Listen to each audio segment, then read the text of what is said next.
Hello. Okay, before I lose the train of thought, quick! I need to talk about World War III. And I need to talk about the fact that we're like in it. We're in it. It just hasn't come to America's shores yet. But we are fighting it. And it's so intense right now. Everything is super, super intense. If you're paying attention. The thing about it that I feel very, very grateful for is that I've been paying attention for quite a long time. And, yeah, I mean, we're in it, you guys. It's really, it's not like, it's not a time to be unaware of what's going on in the world. Like, you want to start now. Now is when you really want to start, because you need to start waking up to what's happening now, and then you need to figure out, how do I navigate the very near future? I'm no expert on the matter. I don't know how to manage the present a lot of the time, even, let alone like the future. It's terrifying. Whatever we're having in the near future or in the long-term future, even, like, what the hell is 20 years from now look like? This is crazy. Are we going to be alive in 20 years? I don't even know. But if we're not alive, well, then we're in a different chapter, and there's a different dimension to that. And for some of us, it will be better. For some of us, it will be not. It will be not better. And if that's not the case, if that's really not what happens next, and everybody's just poofed, we're poofed out of here, well then, okay, well, you're poofed right out of here. Be an atheist if that's what gets you by and gets you through now. But, like, what if you're wrong? You know, what if you're wrong? So anyway, we're in World War III. One other thing I really, really wanted to talk about, well, there's two things before I move forward. Stay on World War III. Everybody remembers the World War II agenda when it came, and we honestly don't know, like, Americans aren't quite keenly aware of, like, Stalin and, like, how, like, communism was coming into play, and we don't really know, we don't get it.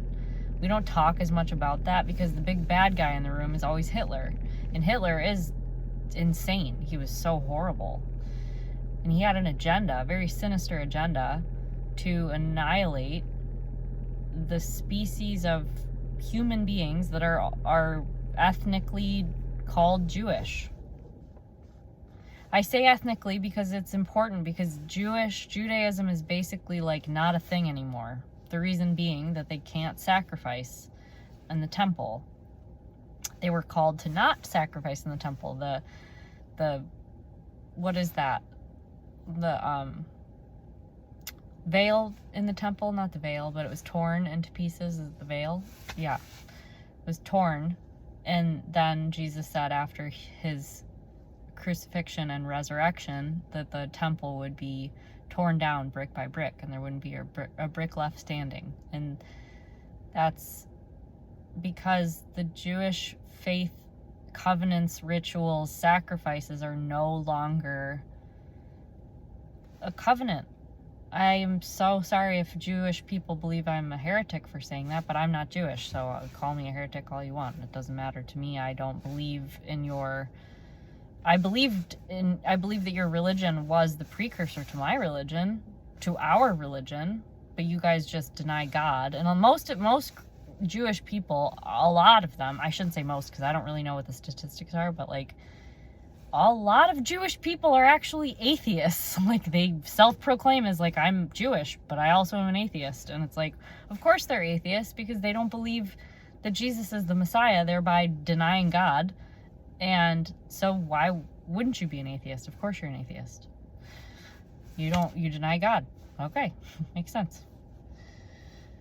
But that's, you know, it's like, are you sure, you know, that by being an atheist, you're not gonna, like, be held accountable to some things? But here's the thing is, like, Have Jews behaved badly, like, all throughout the Bible, all throughout history, and then now? Yeah. But wait a second. Does that mean we get to ethnically cleanse Jewish people? No, it doesn't. It doesn't. So the Hitler agenda looks a lot like the Jewish agenda right now, which is to, like, ethnically cleanse the Palestinian people. Now they're moving into Lebanon, and obviously the war in Iran is theirs. It's just us too. Like, it's all of us. It's a big soup of the three of us. But here's the very stark and very sad and very real reality of where we're at. And this is something that needs to be very, very, very well understood. Because of the way that the United States and Israel have been behaving so badly, because Israel has behaved so badly, their behavior is so abhorrent. The minute that the United States of America withdraws its support from Israel, they're toast. They will be wiped off the planet, thereby fulfilling Hitler's little dream. So I'm sorry, but I'm going to become a total full-on conspiracy theorist right now. Benjamin Netanyahu is a witch. He is not a Jewish man. Call me a heretic. It's a conspiracy theory. Do I have any proof? No, I have none. Does he have any proof that he's actually Jewish? If you guys all need proof of things, I mean, I'm just some girl talking on the internet, but it makes a lot of sense, doesn't it? This man who's a witch, practicing all kinds of ritual magic at this highest level using the Kabbalah and all kinds of crazy shit, Benjamin Netanyahu is doing that. Why wouldn't a witch who is practicing satanic rituals want to fulfill Hitler's prophecy? Of course, if you're working with Satan, if you're in cahoots with Satan, if that's really a thing, which I believe it is, I believe these people are in cahoots with Satan. Like, they've sold their souls. So Benjamin Netanyahu doesn't want the Jewish people to be preserved or protected or any of that stuff. Like, he's doing what he's doing so that the United States will withdraw their support eventually, and then the people of Israel will be killed, brutally murdered. Man, woman, child not left standing. Like, it makes me sick. It makes me sick. It makes me sad. To see that the Palestinian people are going through this right now, it makes me horribly sad.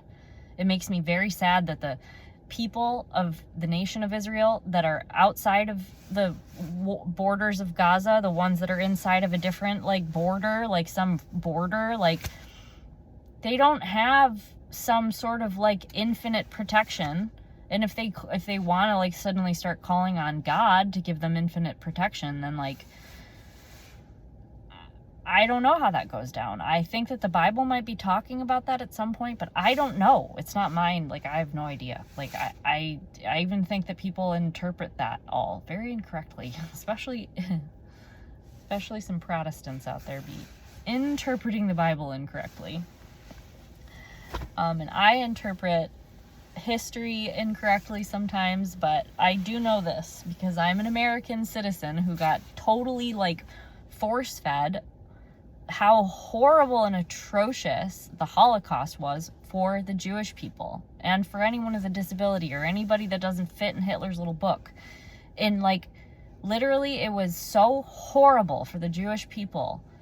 And to see or witness them having to go through that again, to even be at risk of something like that again, these people should be protected, and yet they're becoming less and less and less protected every day by behaving the way they're behaving. People in Israel would be better off, and there's someone was talking about this, probably Tucker Carlson. Listen to him. No, it was maybe Dave Smith. One of those guys was talking about how Jewish people would rather, like, basically at a certain point, depending on how vulnerable they get, they're gonna rather, like, just go to Miami or New York. Like, you're safer here. Come be in the United States of America if you're anyone So long as you do not want violence. If you don't advocate for violence or ethnically cleansing people, you should come to our country. If you believe that people should be ethnically cleansed and you support war, I don't want you here. I'm not in charge of that, but I don't want people here who are like, yay, rah, rah, war. The American people do not want war. We are not happy that we're at World War III right now, but we are. And I'm scared. I am. I'm very scared. Why wouldn't I be scared? I'd be ignorant to not have fear. And yet, I am commanded as a Christian to not have fear. Do I fall short of that mark? Often, yes, I do. I'm a human being. But I am commanded. There are many, many commandments, many in the Old Testament. Very difficult to, allegedly, like impossible for the Jewish people to abide those commandments. Like as soon as the commandments came down from the mountain from Moses, they broke the commandment right away with that golden calf. It was like, oh my God, these people cannot get this right. And then along comes the New Testament, and there's all of these commandments. Love thy neighbor, pray for those who persecute you. What was I just referencing just a second ago? I forget. Oh, have no fear. And it's like, oh my God, we're at World War III. Why wouldn't I have fear? This is so insane. I don't want this. But the only way I really truly can have no fear is by becoming educated, not being an ignorant idiot, and like getting surprised by stuff. You don't want to get shocked. You can't read the future, but you want to at least see some perception of what's coming. Use discernment and wisdom and judgment. Use prudence. My favorite philosophy or favorite virtue is prudence. That's why I named my company, my little sweet company, Prudencia. Anyways, use prudence to perceive as much as you can and prepare and plan. But along the way, wear the armor of God. Ephesians 6. It's available to you. The Holy Spirit is available to you. The not Satan is available to you. And that's not a proper name for God, but I'm just trying to make the point that, like, if there is a Satan that these people are working with, if that's true, which I totally believe it's true, a lot of you do, I'm sure at this point. People are constantly like, whoa, there are demons out there, aren't there? Yeah, there are. I've seen them. It's crazy. Well, kind of seen them. I've interacted with them. I would put it that way. But to be in this place at this current time and in this moment, if you're really commanded to have no fear, if you want to be a Christian, it's no joke. Come be a Christian, because it's the most important decision you'll ever make. But while on the journey, if you wear that armor and you wear it well and you remember that it's there, you remember it's there, then you can, there's a possibility of getting through this with less fear. Not none, just less, less fear. Because you'll come to find that it's provably correct. When you wear that armor, it's provable. It becomes like provable to your own life. It's not like provable to science. Like, oh, I'm wearing an armor. No, that's not what that means. It means, however, that like you'll have so much evidence in your own mind and in your memory of all this stuff, all these times and miracles that showed up for your life because you wore the armor of God, and you'll just eventually be like, whoa, the thing is real. That's my experience anyway. For the last year, I've been doing that, and whoa, it's hard. It's so intense. Being a Christian is hard. It's very, very hard. Because being alive is hard. But, alright, so I wanted to make this other point in addition to the fact that, like, everything is sad. It's just so sad. The world is sad. The war is sad. The World War III that we are within currently is very sad. It's very scary. In addition, I want to talk about love. And I want to talk about love in the context of Adam and Eve. And this is going to sound wacky probably, but my lived experience as a woman has been a deep yearning, a longing in my heart to find my Adam. If I am like my Adam to my Eve, like I want to find my Adam. I am out here longing my whole life, longing for that man, you know, that I find the embrace and I'm in the garden all of a sudden. You know, I'm trying to get back there. In a philosophical sense, but like honestly in a certain weird level on a literal sense. And I want to say that I think I figured that out. I think I did. I think I found the man that I might have been in the garden with at some dimensional level, at some timeline hop. Like I was like, whoa, I was definitely in the garden with this guy. And having been the Eve or the product of Eve who ate the apple, I'm like sitting here now and I'm like, damn, that apple ruined us. You know, it ruined us. And here we are now sitting here with broken hearts at World War III, you know, just shattered dreams and shattered hearts. And it's really sad. It's okay. I mean, I'm kind of beyond it. I don't know if I'd say I'm over it. I'm just beyond it. But finding the person that you think is kind of like who you were in the garden with, like if there was some sort of an origin point, you were like in the garden with like some semblance of that person. And it's so weird because the minute that the minute for me, my story, this is very sad, but like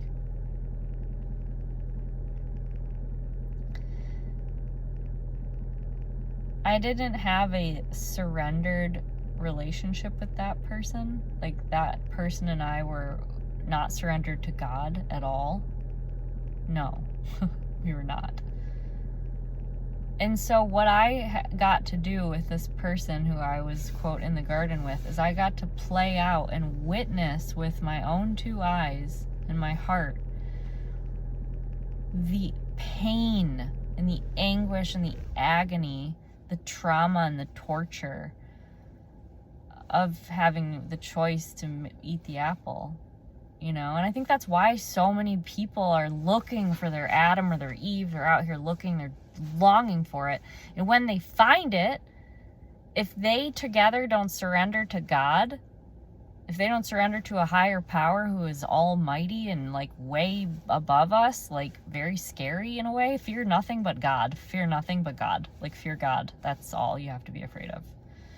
So, but if you two are not surrendered to God, you're playing out, you're manifesting out the future from Adam and Eve, and you're witnessing World War III. And then there's the argument, well, what about the people that are surrendered to God? They're still witnessing World War III. But the thing about it is if you have a true husband and wife, covenantal, loving relationship, this period in time, you will be more okay because you are together.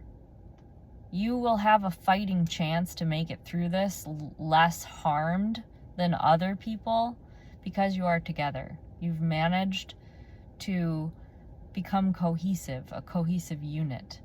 And that's why the design is so perfect, because two people, Adam and Eve together, really, if they're really there in that garden together again, if they're really there and they are also surrendered to God and not eating the apple, whoa, there's nothing you can do. You know, you can't penetrate that. You can't. Not the most evil force on earth can penetrate that. And I wish I had that kind of love, but I think that the person I went into the garden with was someone who I ate the apple with, for sure, unfortunately. I really did. I ate that damn apple. And it was tasty at first, you know? It was really tasty. But it's turned into a really yucky, horrible, sad mess. And World War III is the cherry on top. I'm pretty sure World War III has nothing to do with my ex-boyfriend and I entering the garden and eating the apple together, but sometimes I'm not so sure. That's how fucking crazy that relationship was. Landed me in some sticky situations. Oh man, I never talk about that whole thing because I don't have any, like, why would I need to? But I just, like, have to talk about the Adam and Eve thing because, like, I can't not talk about that. I think anybody that's listening to me talk about this has to get it. They have to be like, yes, I'm looking for my Eve or my Adam or whatever. Like, this girl makes sense. And if I don't, that's fine. That makes sense that I don't make sense. Like, that checks out, tracks. I went back and listened to some of my previous podcasts and I'm like, oh God, I hope nobody ever listens to this stuff. And if they do, just sorry, none of it makes sense because I'm not coming right out and saying things very directly. I'm like weaving and bobbing through a bunch of details that, like, I just don't really care anymore. They don't matter. But when you poor people who have no idea what I'm talking about, like, you have no concept of what I'm talking about, weren't there, you know, for all of these stories that are going on, and you don't probably pay half of as much attention to the world or listen to half as many podcasts as I do because I don't have anything else to do. I have nothing else to do. I just consume information all the time. It's so stupid. It's so stupid. The fact that I'm sitting here looking at my own reflection is also so stupid. It's stupid, so I avoid it. I'm like, thank you for listening. I know you want to, like, see my face when I'm talking to you, so we're doing this in video format, but, like, if I could just audio it, it would be better. Look at my little chef's jacket. How fun is that? Okay, also, just so you know, it's not all doom and gloom. I'm not, like, lonely. I'm, like, actually great. And I want to say that, like, finding... God, please help me keep this feeling. Please help me preserve this feeling. Finding a place of work where you like working there, you like who you work with, you like the thing you're doing with your hands or your mind or whatever. If you like it, it is, like, so much better than a good relationship. Don't listen to me. I am full of shit. I just, like, honestly, I feel that way about this place. I'm like, I would take this over dating any day. Like, I'd rather date my job than ever date again. I am so good on that. And yet I'll probably date again. I'll probably end up being like, oh, it's kind of lonely and he's kind of whatever, so fucking have another rip. But I also could really use a not ever going through that again. That would be fine. I'm 39. Time's up. The only reason to do it is to, like, get in there and not eat the apple, and I'm like, all I ever see around me are men that are scarfing down apples. Men out there just be scarfing that apple down. They're just having a big chomp fest.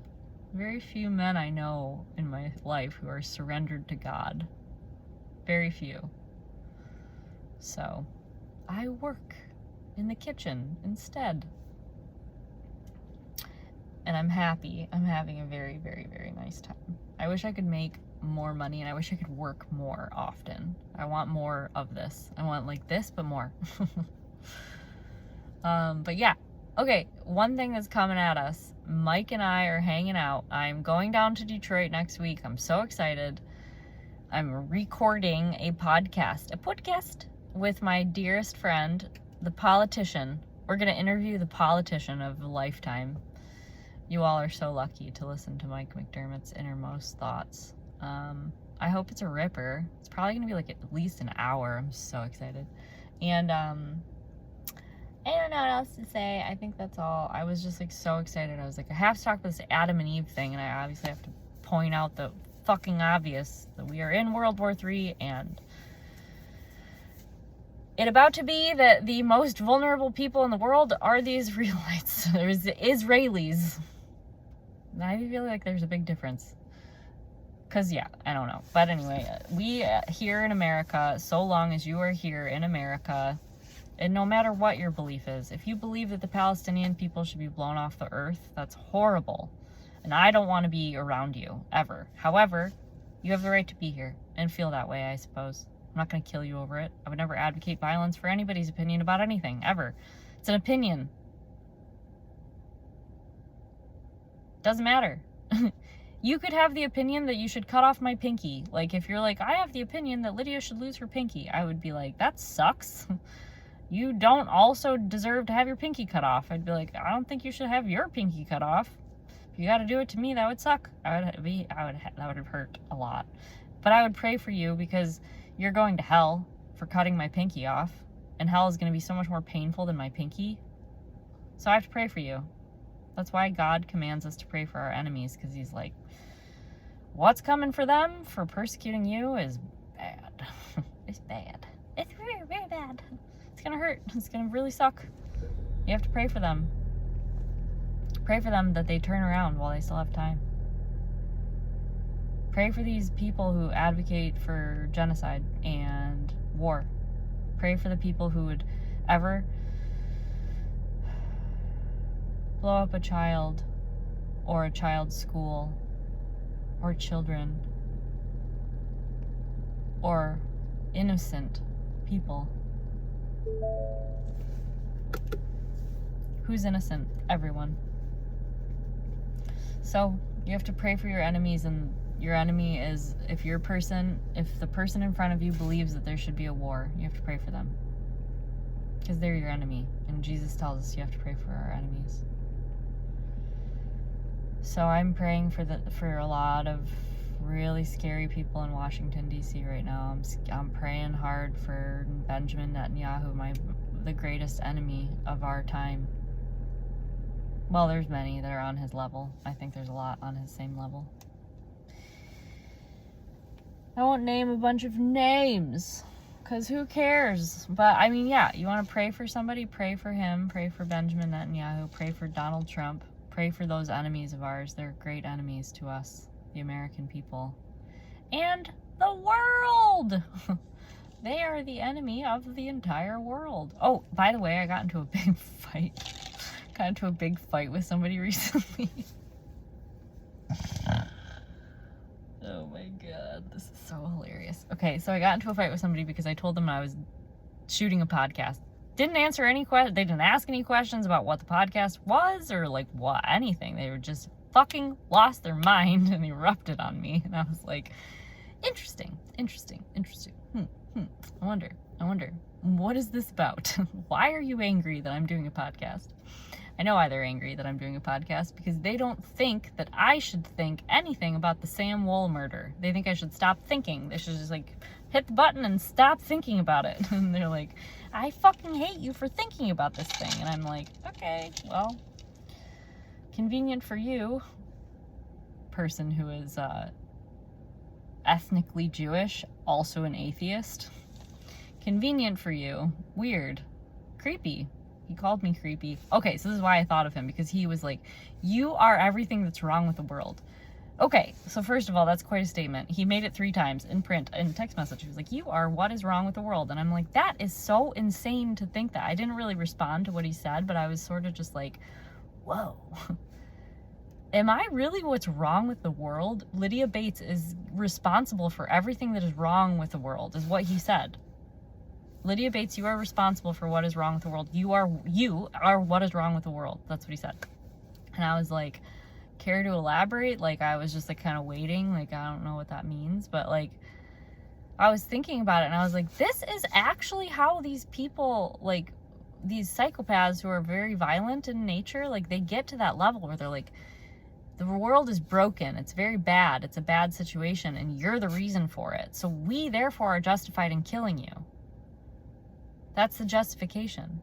So this person could, true story, want me dead. Like, I would not be surprised at all if they were like, I wish her dead, and they were praying for my death.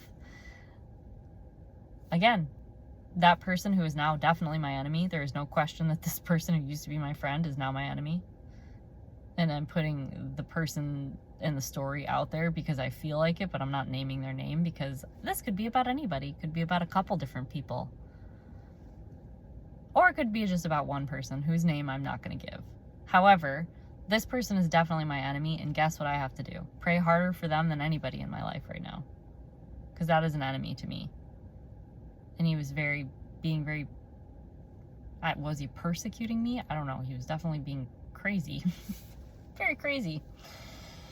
And to that I say 30 minutes of another rip on the podcast. I'm not sure if I'm getting better at this. I'm just feeling better about it. And I think it's nice to be able to speak faster. Like, I'm not so psyched on like talking like I'm so slow and dreary. Like, I'm not slow. I'm not dreary either. I'm actually kind of psyched. Even though it's World War III and it's super scary and crazy and overwhelming and we don't know what to do all the time. Even though all of that, like, we're gonna be okay. We are. I mean, I'm gonna be okay. My family's gonna be okay. I don't know about my enemies. My enemies, I don't know if you're gonna be okay. I really don't. Not because you're my enemy, but because you're persecuting a Christian. You're believing if we already established you're my enemy if you support murder of any kind. Or if you want to stuff who did murderous things, if you just want to put that in a closet and never look at it again, you're my enemy. So, like, those of you who are out there who think that the Sam Wool murder is like a done and shut case with Michael Jackson Blanos who did it, I'm sorry, like, because her family believes that. Like, Sam's family genuinely believes that Michael Jackson Blanos did this, regardless of all logical sense, regardless of all evidence. They don't care. It's very sad.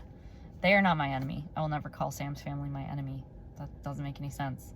But friends of hers, people who are like her friend, people kept criticizing me and saying over and over again, over and over, people have said, well, you weren't like that close with her, weren't you like an acquaintance?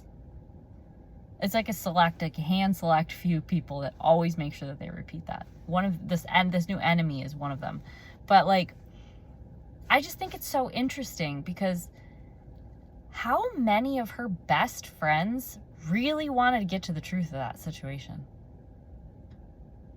None of them. I mean, I don't know. Maybe there was a different one out there that didn't show up for the trial or whatever. But like, to my knowledge, those were her closest people, and none of them wanted to get to the real truth of what happened to her. Because they were hell-bent on believing that Michael Jackson Blanos did it, and Michael Jackson Blanos couldn't have done it, unfortunately. Like, I wish it was that cut and dry. Open and shut. I wish it was. He didn't do it because he couldn't have done it. Physically impossible.